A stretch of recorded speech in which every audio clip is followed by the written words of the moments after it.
నమస్తే, welcome to SR6 news.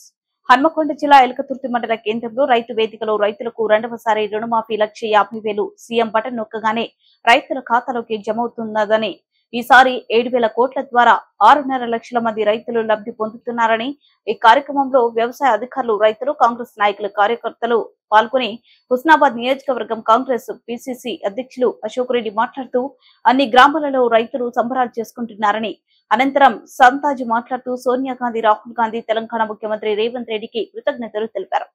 ఈ కార్యక్రమంలో రైతులు ఎలకతుర్తి మండల కిసాన్ సెల్ అధ్యక్షులు పెండ్యాల తిరుపతి, బత్తిని రవీందర్ గౌడ్, ప్రకాష్ గౌడ్, సదానందం గౌడ్, మడ్డి ప్రకాష్ గౌడ్, పోలాడి రాజేశ్వరరావు, వ్యవసాయ అధికారులు కళ్యాణి, రోజుకుమారి, ఏవో రాజు, ఏఈఓ తిరుపతి అధికారులు పాల్గొన్నారు.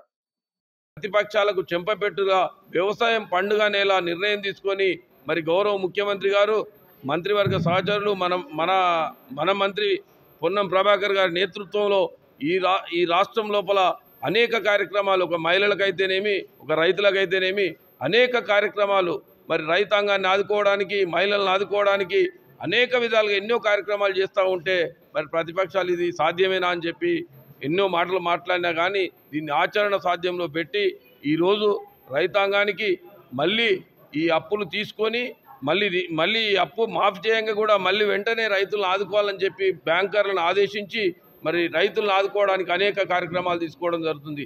మరి అలాగే రైతులు ఈరోజు ఒక పండుగ వాతావరణంలో మరి టపాసులు కాల్వడం కాదు, మిఠాయిలు పంచుకోవడము మనం చూస్తూ ఉన్నాం. ఏదో కార్యకర్తలు చేస్తలేరు, మరి గ్రామాలలో రైతులే ఒక పచ్చ కండువలు కప్పుకొని మరి పచ్చటి పొలాలలో అనేక రకాల కార్యక్రమాలు రైతులు చేస్తూ ఉంటే మరి ప్రతిపక్షాలకు మింగుడు పడక, ఏం చేయాలనో తోచక, అసెంబ్లీలో కూడా ఏం మాట్లాడాలనో తోచక మరి మంచి సలహాలు సూచనలు ఇచ్చేది పోయి వ్యంగ్యంగా మాట్లాడిన వాళ్లకు చెంపపెట్టులాగా ఈ రైతాంగాన్ని ఆదుకోవడానికి ముఖ్యమంత్రి గారు, మన మంత్రివర్గ సహచరులు తీసుకున్న నిర్ణయం ఒక చెంపపెట్టు లాంటిది.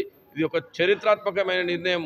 కనివిని ఎరగని రీతిలో ఈ 31,000 కోట్లతో రైతులను ఆదుకునే కార్యక్రమం ఏ రాష్ట్రంలో చేయలేదు కాబట్టి మరి అనేక కార్యక్రమాలు రైతుల పట్ల తీసుకున్నారు. ఇప్పుడు మాకు ఇంకోటి, ఈ పైన ప్రభుత్వం ఉన్నప్పుడు స్ప్రింక్లర్ లేవు, డ్రిప్ ఇరిగేషన్ లేదు, అనేక కార్యక్రమాలు పక్కకు పెడితే ఇప్పుడు మళ్ళీ వచ్చినాక రైతు బీమా, రైతు ఇన్సూరెన్స్, క్రాప్ ఇన్సూరెన్స్, అనేక కార్యక్రమాలు, మళ్ళీ ఇందిరమ్మ రాజ్యం ప్రజాపాలనలో అనేక కార్యక్రమాలు రైతుల పట్ల తీసుకుంటా ఉన్నాం, ఇంకా తీసుకుంటామని చెప్పి ఈ సందర్భంగా తెలియజేస్తూ ముఖ్యమంత్రి గారికి రైతాంగం పక్షాన ధన్యవాదాలు తెలియజేస్తూ సెలవు తీసుకుంటున్నాం.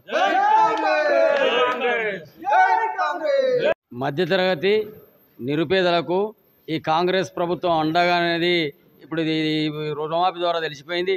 ఒకవేళ అభివృద్ధిని కుంటుపడనీయకుండా, ఒకవేళ గత ప్రభుత్వం చేసిన అప్పులను మెయింటైన్ చేసుకుంటూ ఇంత పెద్ద మొత్తంలో రుణమాఫీ చేసుడు అంటే మాత్రం తెలంగాణ ప్రజలు ప్రభుత్వానికి అన్ని విధాల సహకరించుకుంటూ మనం చేయాలి. కొందరు వ్యక్తులు పోస్టులు పెడతాండ్రు, దాన్ని మీ గుండె మీద చేసుకొని చెప్పండి. 10 సంవత్సరాలలో 1 లక్ష రుణమాఫీ 5 ఏళ్ళు 10 ఏళ్ళు చేయలే, చేస్తే ఆ లక్షకు 63,000 రూపాయల మిత్తే అయింది, బ్యాంకు మిత్తే, వాళ్ళు వడ్డీలు కట్టలేక. అంటే నువ్వు 1,00,000 రూపాయలు చేసిన కనీసం 50,000 కూడా చెందలే రైతుకు.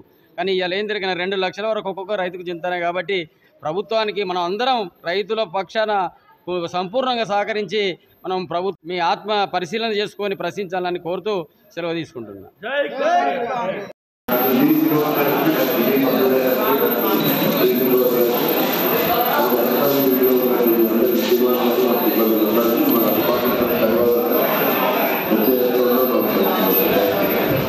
Thank